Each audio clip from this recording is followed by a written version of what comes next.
Nani, primeiro, obrigado por ter vindo aqui no podcast da Profil. A gente trata muito de combustíveis e eu entendo que quase 30 anos você trabalhando com máquinas, como a gente chama, linha amarela, escavadeiras, pasas carregadeiras e tudo.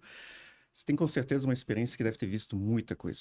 Então, primeiro, fala um pouco dessa tua trajetória, esses quase 30 anos trabalhando com máquinas e equipamentos, e aí a gente vai desenvolver esse assunto para levar esse conhecimento a todo mundo. Gente, primeiro, né, um prazer estar aqui com você, né, nesse podcast. Sim, é uma trajetória longa e territorialmente espalhada, né? Eu estive em praticamente todas as unidades de negócio do Grupo Sotrec durante a minha carreira. Passei por mineração, por construção, por energia. Agora eu estou no braço de petróleo marítimo, em várias funções. Então, durante todo esse período, o que a gente viu pelo Brasil afora é que, primeiro, a gente tem qualidades bastante diferentes de combustível espalhados por todo o território, diferentes em aplicações, né? E a gente sofre bastante com a questão do combustível brasileiro, muito por questão dos cuidados que precisam ser tomados e que são normalmente relegados a segundo plano. Entendi. A Predic hoje, que é a empresa que você dirige, dentro, faz parte do grupo Sotrec. A Predic é o Isso. braço de análise de fluidos, análise de combustíveis, né? Eu vejo muito no dia a dia as pessoas desconhecem o que é analisar um combustível, né? Um diesel, uma gasolina, né? Mas focando especificamente no diesel, que a gente pode ter numa máquina de mineração, numa empreiteira que está fazendo uma rodovia, num grupo gerador, como tem nos prédios, tudo isso está dentro desse universo de máquinas, assim, vamos dizer, industrial. Mas o que seria aí essas análises que a Predic prepara? O que ela busca? O que ela pode mostrar para as pessoas que têm dúvidas no combustível? O nosso foco sempre, né, é o equipamento. A gente analisa o fluido para entender o estado do equipamento, né? Obviamente também com interesse em identificar os problemas que podem existir no próprio fluido. Mas o nosso foco é a gestão de ativos. E quando a gente fala de gestão de ativos focado em combustível, né, no diesel, a gente está sempre procurando identificar algo que possa estar no diesel e que possa trazer problema para a máquina, ou algum indício que um diesel pode estar carregando, já demonstrando um princípio de falha.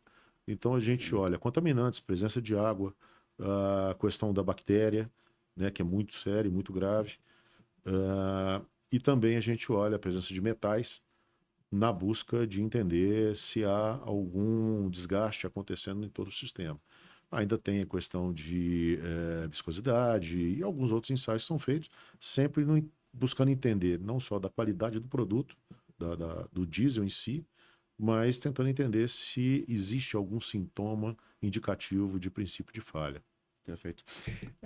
Para as pessoas entenderem, né? Hoje, quando você tem um diesel, um combustível, se ele sofre uma degradação, e aqui a gente tem algumas amostras de diesel com degradação, um diesel que está com muita água, um diesel que esteja com borra oxidativa ou borra por micro-organismos, isso pode causar problemas de funcionamento de uma máquina. Os ensaios que a gente faz em laboratório nos dizem qual que é esse problema para que você possa oferecer a melhor solução. Então, isso realmente é gestão de ativos, né? A gente precisa começar a ver o combustível como um ativo, não só a máquina é um ativo, né? O combustível é um ativo. Ele custa caro, a gente tem que armazenar ele, a gente tem que transportar ele, então a gente precisa ter uma gestão em cima, né? Mas um combustível ruim, por exemplo, né? Você deve ter visto muitos combustíveis ruins nas análises, em clientes. Isso causa o que numa máquina? Ela quebra na hora? Como que acontece esses problemas? Vamos lá. No primeiro ponto, né, tratar o fluido como um ativo. Numa grande mineradora, o diesel costuma ser a maior conta, né, costuma ser o maior gasto. Quando a gente fala de um diesel ruim, a gente tem que lembrar que esse diesel produzido ele não é ruim. Ele chega, ele é produzido, ele sai da refinaria em excelentes condições.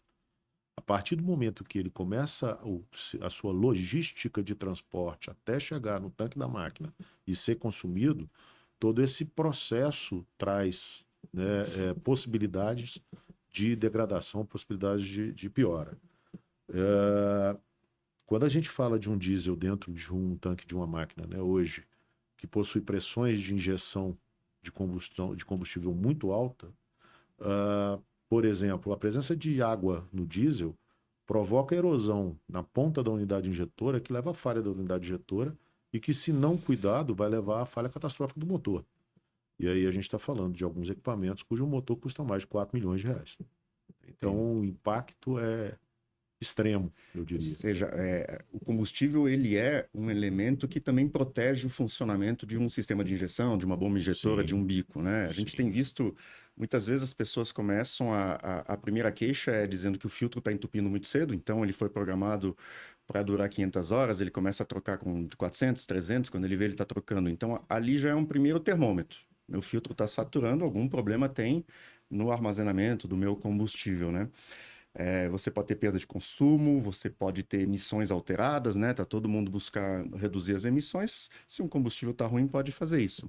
Mas eu acho que tem um ponto que, para quem tem máquinas, como você citou, mineração, para quem tem uma colheitadeira que está ali colhendo a soja, o milho, o algodão, que é mais importante às vezes do que os custos mecânicos, o consumo, Sem dúvida. é a disponibilidade de equipamento, né? Sem Uma dúvida. máquina parada, o que que isso pode gerar de prejuízos para alguém? Eu, numa feira recentemente, um técnico da área agrícola, que já tinha passado por mineração, ele falou uma coisa que me chamou muita atenção, que é a seguinte: uma máquina parada numa mineradora é uma máquina parada na mineradora, você está perdendo produção, mas amanhã o minério está ali. Numa colheita de soja, amanhã a soja não está lá mais. Então não é nem questão do que você perdeu de tempo de trabalho, é a questão de que você perdeu o seu produto. Então, obviamente que a produção de um equipamento desse, numa soja, no milho, o que ela traz de resultado diário de produção, dependendo do tipo de planta, ela vai se perder de um dia para o outro. Então, essa questão realmente da manutenção preventiva, ou como já tem se dito muito, preditiva, antecipar problemas, eu acho que é uma das melhores formas da gente poder prevenir, né? Então, eu sei que vai começar a colheita da soja, por exemplo, ou da cana.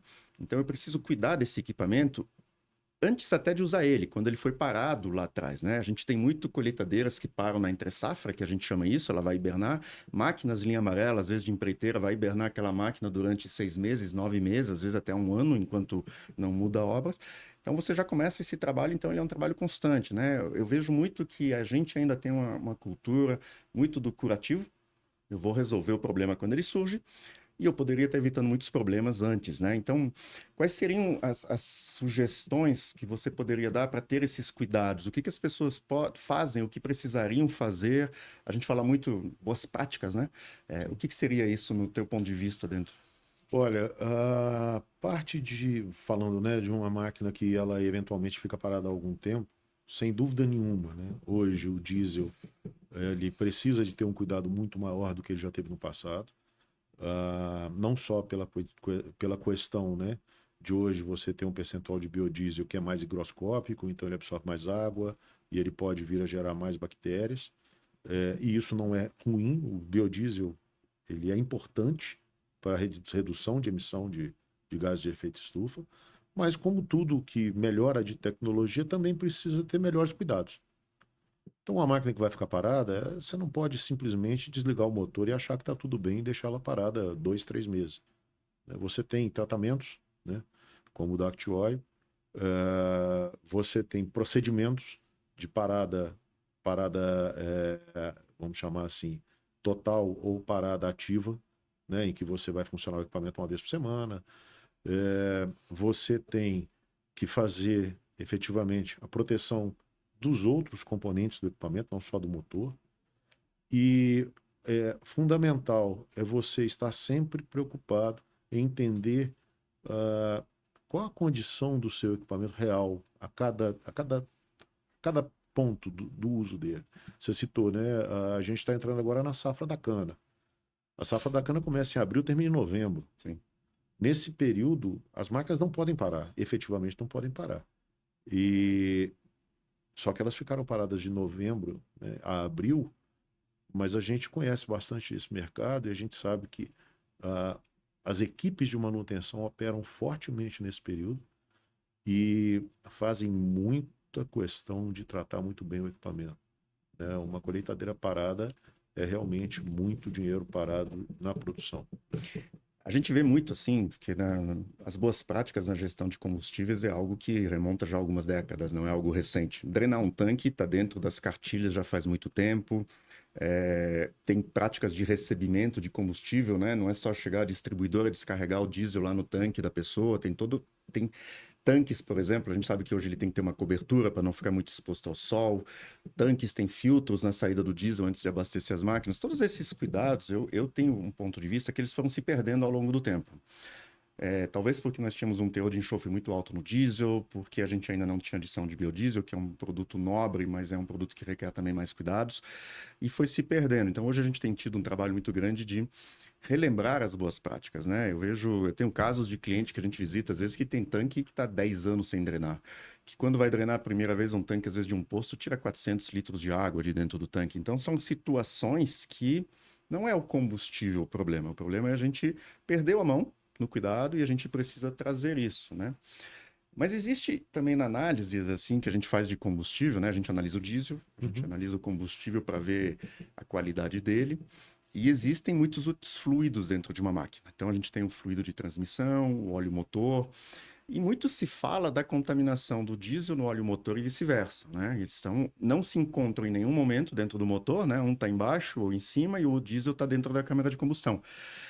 E eu me lembro que a gente às vezes faz ensaios dentro do diesel que está contaminado com óleo motor, que a gente consegue buscar em biblioteca e dizer até qual óleo motor é. Ele é de tal marca, de tal densidade e tudo. Vocês têm visto uma mudança no perfil do óleo motor, nas análises de fluidos, com essa evolução dos motores, né? Você falou hoje, mais pressão de injeção. Como é que está isso hoje? A presença, por exemplo, de diesel no óleo motor, né, ela está muito ligada à própria falha dos sistemas de injeção. Né? Falhas nos sistemas de injeção levam ao encharcamento, né, dos cilindros, né, ao gotejamento de diesel dentro dos cilindros. Esse gotejamento ele passa pelos anéis de segmento e vai cair para dentro do cárter. E com isso você vai ter a diluição do óleo motor. Essa talvez seja uma das piores situações que o motor pode viver. A partir de 6% de diluição, a falha é catastrófica, porque vai romper o filme de lubrificação nos casquilhos e você vai ter uma falha catastrófica, vai levar o motor embora. Quanto mais pressão você tem no sistema, mais limpo tem que ser o diesel, para que o dano não aconteça nas unidades injetoras. E o cuidado, né, de fazer análise do diesel, fazer análise do óleo, ele é fundamental. É o menor custo de manutenção que existe. Né? Você fazer análise de fluidos, talvez a única coisa mais barata do que isso é você fazer a análise do filtro de óleo que você está removendo do motor, o filtro do diesel que você está removendo do motor. Uma boa prática que a gente sempre indica, né, é fazer a abertura do filtro e a verificação do papel do filtro para entender o que tem ali. Sim. Aquilo que for visual ali, se é magnético, se não é magnético, se tem bronze, se não tem bronze, se tem borra, se não tem borra, isso vai te ajudar e isso é uma biblioteca que está gravada no papel do filtro que você está jogando fora. Né? Então não tem custo. Depois disso, o menor custo que você tem de manutenção, não tenho dúvida, é a análise de óleo. Com um detalhe, a análise de óleo, ela pega aquilo que você não vê a olho nu. Os equipamentos nossos, eles pegam todas as amostras, elas falam de coisas abaixo de 40 micra, que é metade do diâmetro do fio de cabelo. 40 micra é o máximo, é o mínimo que você consegue enxergar a olho nu. Então, nos nossos treinamentos, a gente costuma mostrar, né, duas amostras, uma está totalmente contaminada e a outra não. E a gente entrega na mão das pessoas e fala assim, me fale qual que eu posso usar e qual eu não posso usar. Perfeito. É impossível detectar. Sim. A gente vê que, assim, até uma análise de diesel, uma das primeiras que a gente faz é visual, né? O aspecto do diesel, né? Sim. Se ele tiver turvo, se ele tá com alguma coisa em suspensão, você vai conseguir fazer. Mas isso é muito superficial. Essa é a primeira defesa, digamos assim. A análise físico-química e os ensaios hoje se tornaram algo muito barato, mesmo como você disse, né? Hoje fazer uma bateria de ensaios no diesel para ter um aspecto de um tanque de 40, 50 mil litros, a gente está falando de R$ 1.000 e a gente analisa os principais elementos, né? Então, eu acho que quanto mais a gente buscar conhecer a qualidade do nosso diesel, as características que ele tem dentro, né? Porque muitas pessoas desconhecem tudo que eu tenho no diesel, né? A viscosidade, o processo, ele que lubrifica a bomba injetora, que ele lubrifica a parte móvel de bico, o que que é o cetano, todas são informações que a gente consegue com a análise poder trazer isso para benefício para dentro das pessoas, né? Você falou do filtro, olhar o filtro, passar, às vezes simplesmente o dedo assim, você vê o que que ele vai sair de borra e conseguir fazer.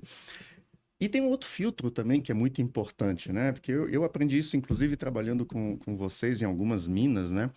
A gente acha, às vezes, os minérios da mina dentro do tanque de diesel, que entra pelo respiro, né? Então, imagina, uma mina de ouro, de repente tem ouro lá no tanque de diesel, né? Já é uma coisa para a gente pensar amanhã em raspar os tanques lá. Mas o que que tem um filtro de ar, né? Muita gente não dá nenhuma atenção ao filtro de ar, passa um ar comprimido, troca. Eles têm filtro de ar que tem aquele sistema que ele apaga a chama, que são os filtros que têm essa proteção, né, pelo calor que gera tudo. E tanto o ar que entra no tanque quando o diesel sai, entra ar, pode estar carregado com impurezas, está numa fazenda, entra sílica, se está numa mineradora, entra minério. Mas o filtro de ar é o que leva o ar para dentro da câmara de combustão. Por que que ele é tão importante também? Por que que as pessoas negligenciam ele?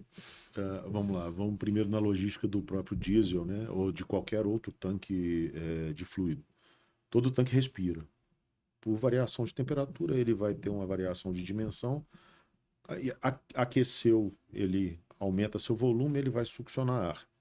Se você não tem uma proteção para esse ar que entra, você vai estar entrando em impureza, sempre. Né? O ar que a gente respira, ele não é 100% puro. Existe particulado, existe umidade. Né? Então, você ter um filtro de secante, né? um respiro de secante para poeira e às vezes para umidade, dependendo de onde você está, é extremamente importante. São processos que a gente chama de processo de blindagem de tanque. Né?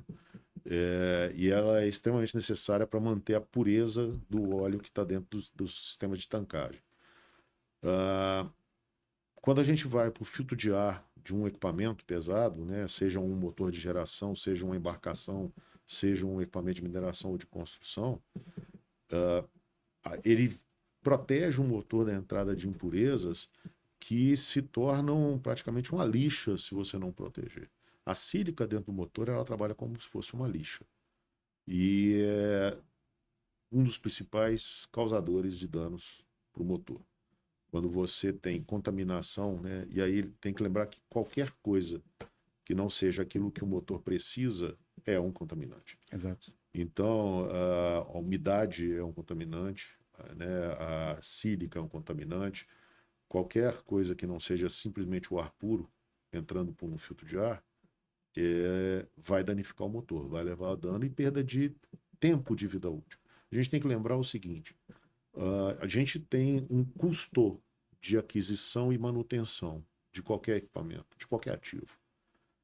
Quando você faz uma gestão de ativos adequada, você quer levar a utilização desse ativo ao máximo possível para que ele tenha o menor custo, seja por tonelada, por hora operada, da forma como você meça isso.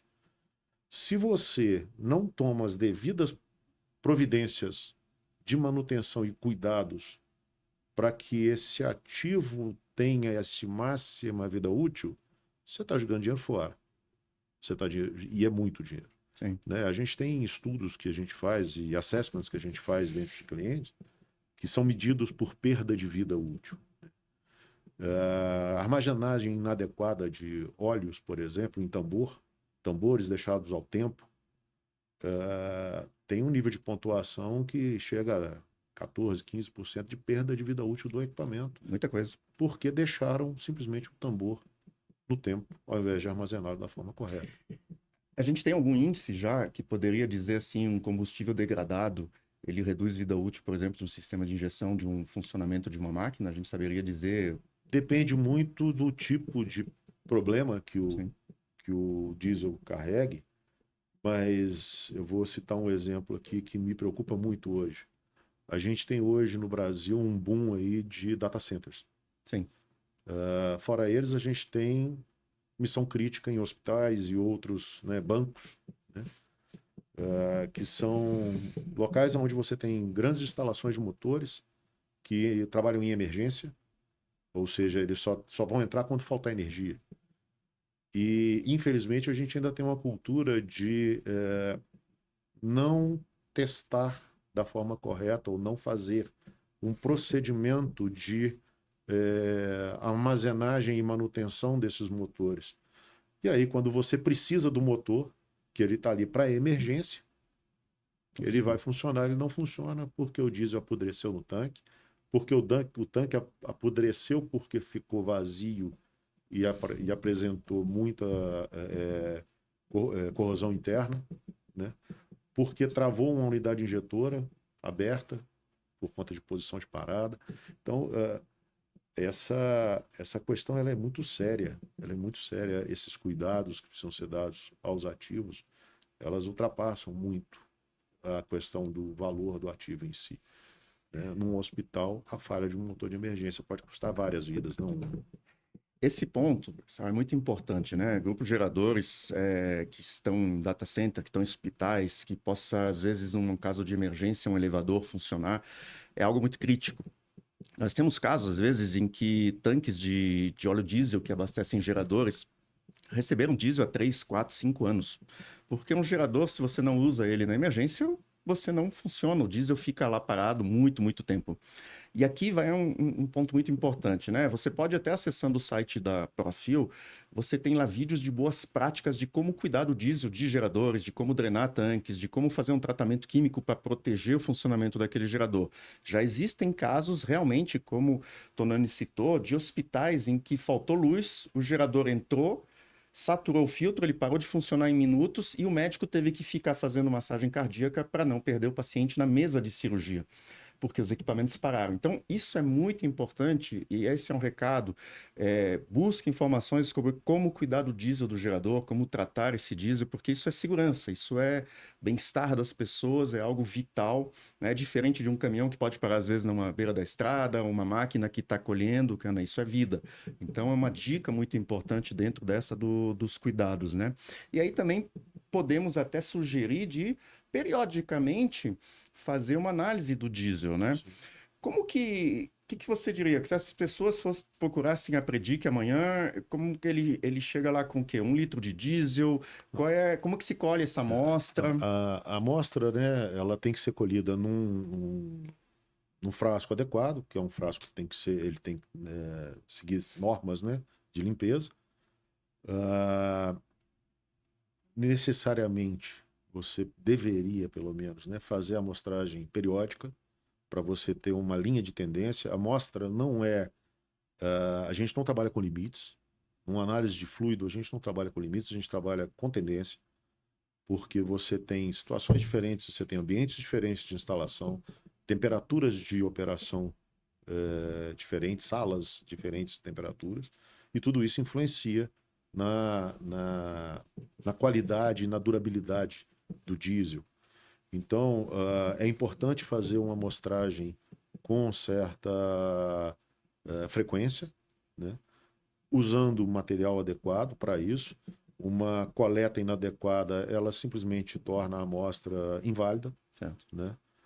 Só para dar uma proporção, né? Uma colher de chá de poeira num tambor de 200 litros torna o nível de contaminação daquele tambor inadequado para uso.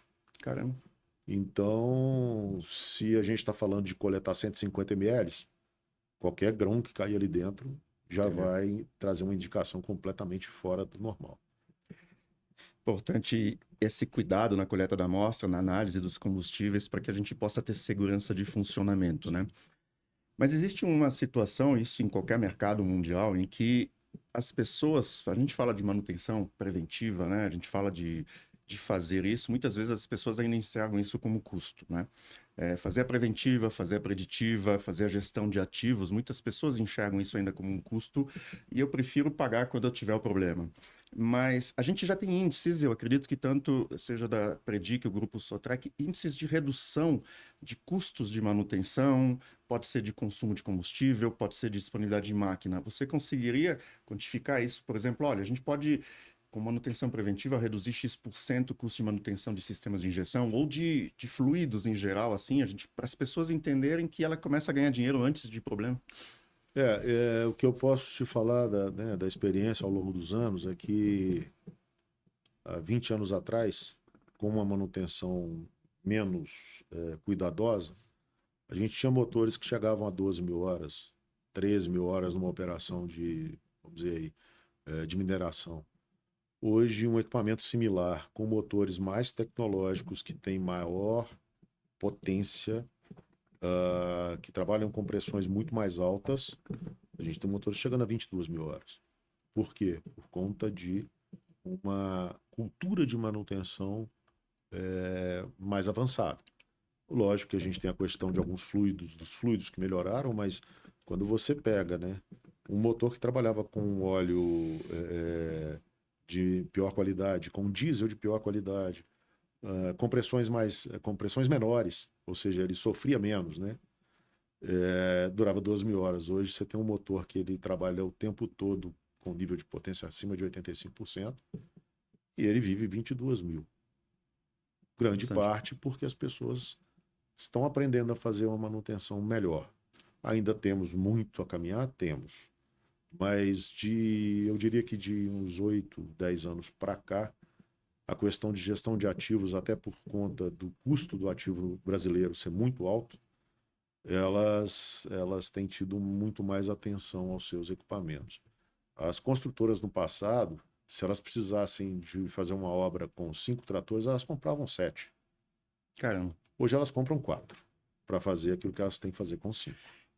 Isso é o que eu falo até muitas vezes, né? Isso é eficiência energética, né? A gente faz mais com menos. Isso é eficiência energética, né? Você andar mais com menos, porque os equipamentos evoluíram também, né? A gente critica muito a evolução dos combustíveis, né? As pessoas criticam muitas vezes sem o conhecimento. Acho, por que tirou enxofre? Por que adiciona etanol na gasolina? Por que adiciona biodiesel? Isso é uma evolução constante. Mas a gente esquece que os motores evoluíram tremendamente, né? Você falou de pressão de injeção. A gente saiu de 300 bar para 2.600 bar hoje, 3.000 bar. Só para ter uma ideia, 2.500 bar de pressão de injeção é segurar um carro na ponta do dedo. É um carro em 1 centímetro quadrado. É muita força. E essa pressão toda, ela é feita em cima do combustível. Então, a gente também tem uma evolução muito grande. As máquinas hoje também vêm com sistemas eletrônicos, com common rail, com sistemas que mudaram muito, que requer cada vez mais combustíveis limpos, né? Combustíveis sãos. E uma dúvida que muitas vezes se gera, assim, fala-se muito, né? Diesel S10 para veículos novos, diesel S500 para veículos antigos. E principalmente veículos, ou máquinas, perdão, que estão no campo, ou de mineração, ou de obras. Eu tenho visto muito hoje as pessoas, qualquer máquina, migrando para o S10, para evitar de ter 2 tanques. Não tenho visto problemas de funcionamento, até porque não tem. A gente tem uma excelente lubricidade no S10, graças ao biodiesel, inclusive. Uhum. E você tem visto esse movimento também dentro das áreas que vocês atendem? Sim. O nosso diesel ele já tem uma característica interessante, que o nosso S500 ele já não era 500. Ele é em torno de 270. E o nosso S10 é S7. Então, o que a gente pode dizer é o seguinte: o motor não vai sofrer por trabalhar com diesel de melhor qualidade. A questão da lubricidade, ela vem sendo tratada através do biodiesel e através de aditivação, né, de alguns aditivos. E não tenho dúvida de que tudo que você utiliza que produz menos sobras na combustão vão fazer o motor sofrer menos. Você vai ter menos impacto no óleo, o óleo vai ter que limpar menos sujeira residual da exaustão, e com isso a vida útil do componente vai aumentar. A gente, né, tem aqui no Brasil uma migração atualmente de grandes players aí de mineração para tudo para S10, independente da idade do equipamento. Há muito tempo que no subsolo se usa S10. Até por conta das emissões que no subsolo, depois do diesel, o oxigênio é o segundo custo mais alto de uma mina. Caramba. Né? Você injetar oxigênio, não só para os equipamentos, mas para as pessoas, na profundidade, não é algo barato. Né? Então, quanto menos você poluir, melhor. Olha isso, é uma informação interessante, né? Você vê, a gente fala muito do combustível, fala muito dos motores, a gente olha muitas vezes assim os veículos, a gente vê o carro, a gente vê a caminhonete, a gente vê o caminhão, mas olha até onde o diesel tá. Tá dentro de minas que são subterrâneas, minas em vários lugares, está em todas as fazendas, está nos grupos geradores. São diversas situações e diversos diesel, digamos assim, né? A gente sabe que o diesel, na origem do petróleo, ele já tem várias tipos, né? Aromático, parafínico. As mesmas formas, a gente tem tipos de biodiesel. Hoje, predominantemente no Brasil, é soja, mas nós temos biodiesel de gordura animal. Às vezes, eles são regionalizados, né? E a gente tem situações também de você ter máquinas ou grupos geradores que estão numa ilha remota lá no meio do Amazonas, que está lá para Rio Madeira, para Belém, para frente, que tem um grupo gerador, que aquela ilha funciona só com aquele grupo gerador, que às vezes recebe combustível que é uma vez por mês ou a cada 15 dias. E a gente sabe, né, que quanto mais eu estou no ambiente de água, mais umidade eu tenho no ar, e isso agride o combustível, né? E eu acho que vocês devem pegar amostras para analisar com muita coisa diferente, né? Muitas situações assim. Quando eu estive, né, em 2006, 2008, eu morei no Amazonas e eu atendi os estados do norte lá, Amazonas, Roraima, Rondônia e Acre. E na época, né, Rondônia ainda não era interligado ao sistema, Roraima, desculpa, não era interligado, foi interligado recentemente. E todos os municípios do interior do Amazonas, a grande maioria deles, não tinha interligação com o Sistema Nacional de Energia. Então a geração era toda à base de motores a diesel e, sinceramente, era difícil de chamar aquilo que chegava no tanque do gerador de diesel, porque é transportado em barcaça, essas barcaças não têm uma vedação adequada, então o tanque, além da própria absorção normal da umidade do ar, ele absorvia a água mesmo do rio, e sistemas de filtragem muito básicos, né? Normalmente Precário. só o sistema de filtragem do próprio equipamento que não foram feitos para esse nível Sim. de contaminação. E realmente os problemas aconteciam em volumes absurdos, né? Levando em consideração que esse gerador gerava energia para 100% das residências dos vilarejos. Então, muitas vezes a gente tinha que embarcar técnicos ou em barco mesmo, né? Ou mandava via aérea, em pequenos aviões, avião monomotor, para poder fazer atendimento de emergência, para botar gerador para rodar, porque a cidade estava 2, 3 dias sem energia nenhuma. Eu me lembro de uma situação, né, quando a gente até começou um trabalho no Brasil, a gente foi tratar justamente termoelétricas, era a termoelétrica de Macapá. Macapá ainda rodava no sistema isolado, ou seja, a termoelétrica gerava energia em volta dela. E existe o que a gente chama em termoelétrica de trip. Trip é satura o filtro, cai pressão de combustível, desliga os motores e aquele bairro, aquela cidade fica no escuro, como você acabou de colocar, né? A gente está falando de um tipo de instalação que consome 1,5 milhão de litros de diesel por dia. Não é por mês, é por dia. São 30 milhões, às vezes, de litros de óleo diesel por mês. Motores que o bico injetor tem quase 2 ou 3 polegadas de diâmetro. Isso, a gente tem diversos tipos de implantação, né? E aí, eu acho que um ponto que é interessante é nessas operações, como a gente falou, de geradores, operações em que o combustível fica isolado muito mais tempo, o terminal de Manaus, né, que leva diesel para vários lugares, da base de Manaus, ali onde tem a refinaria, eu me lembro que são 70 mil metros cúbicos de diesel que são passados ali por mês. 30 mil metros cúbicos, ou seja, 30 milhões são embarcados. 40 milhões da rodoviária ou pipe. É muito combustível que fica. E combustível que navega, às vezes, 15 dias. Que combustível que fica em barcaças, às vezes, que ela fica parada mais 30 dias até vir a ser descarregada, né? O tratamento químico ajuda isso, que hoje eu sei que a Predic também tem seu tratamento químico de Uhum. combustíveis. Ele entra para deixar mais conservado o combustível? Como que ele funciona? Como que ele age nesse ponto? Sim, o tratamento químico do diesel, ele apoia, né, nessa questão. Lógico que a gente está falando aqui de, vamos dizer, de uma contaminação razoável, né? Não pode ser algo tão crítico quanto eu já vi no passado, mas ele vai sim, ele vai ajudar, ele vai impedir a procriação, né, da bactéria Sim. dentro entre, né, no filme entre o diesel e a água. E ele vai depois dentro do próprio tanque do equipamento, ele vai ajudar a proteger todo o sistema.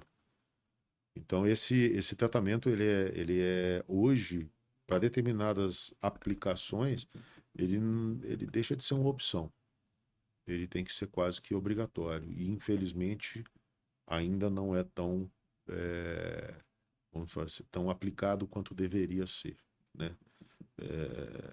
Nesse tipo de aplicação, né? Remota, aplicação crítica, geradores de emergência, que é até estranho, né? Porque gasta-se muito, né? Uma instalação de emergência é uma instalação muito cara, né? Os motores, toda aquela instalação de motores, de painéis, o painel que precisa entender que a rede está deixando de fornecer o suficiente e ele tem que startar o motor para entrar em equilíbrio, para depois a gente chama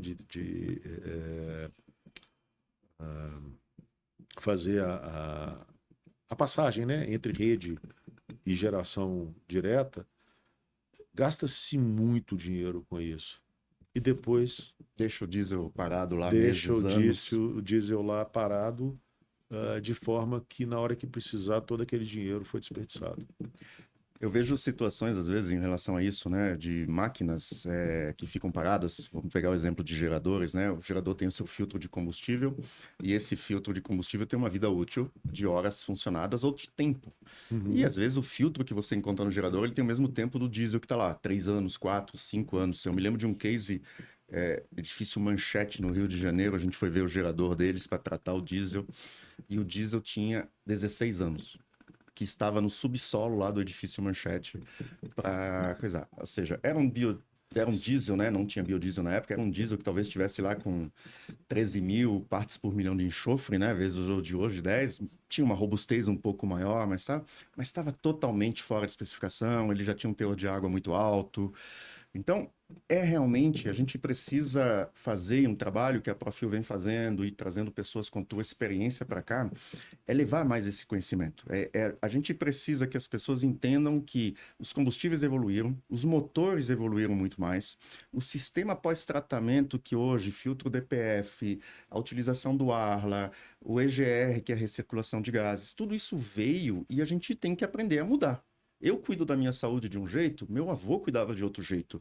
Aí eu tenho uma expectativa de vida, hoje a gente já fala que nasceu a pessoa que vai viver até 120 anos, a expectativa deles era de 40, 50 anos.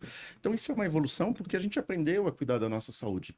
Já cuidar do óleo diesel, eu ainda vejo isso como algo muito secundário, as pessoas não fazem isso, investem muito em equipamentos, compram máquinas de milhões, colheitadeiras de 4, 5, 6 milhões e não trocam o filtro. Um elemento que é simples, né? A gente tem um filtro separador. Quem drena o filtro separador de manhã cedo antes de ligar a máquina ou o caminhão?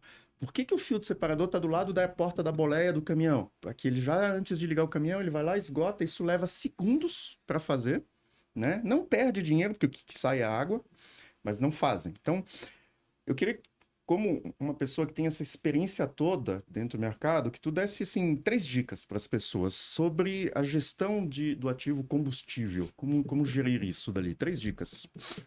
Tá, vamos lá. A primeira, eu acho que fundamental, é que o diesel, ele é como se fosse um ser vivo. Se você não cuidar da saúde dele, ele vai morrer, e ele vai matar o seu ativo, não tenho dúvida. Né? Você citou o caso aí do edifício Manchete, provavelmente se tentassem partir esse motor, ele não só não partiria, mas ele teria danos bastante consideráveis em todo o seu sistema de injeção. Então, ele precisa ser tratado, ele precisa ser cuidado desde o momento que ele nasce. E o momento que ele nasce na mão do operador final, né, é o momento que ele chega para ser colocado no tanque.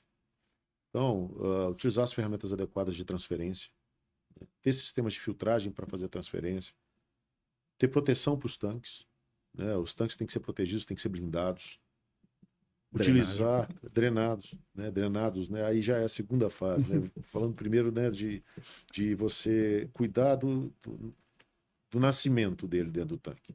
Então, transferência adequada, com sistemas de filtragem, você ter se você tem uma condição de operação, coloque ali um produto, né, que seja adequado para ajudar na vida útil desse diesel, né? A gente tem na Predica, a gente tem o A550 que funciona muito bem para isso, né? Coloque, né, já depois de nascido o diesel dentro do seu tanque, ele tem que viver até ser queimado dentro do seu motor.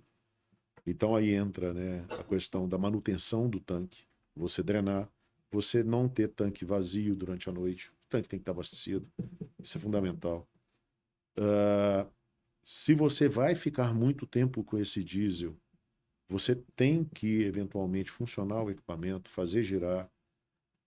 O filtro ele tem uma durabilidade, né, tanto o filtro quanto o óleo motor, a maior parte das marcas atuais, de 500 horas. Sim. O diesel também.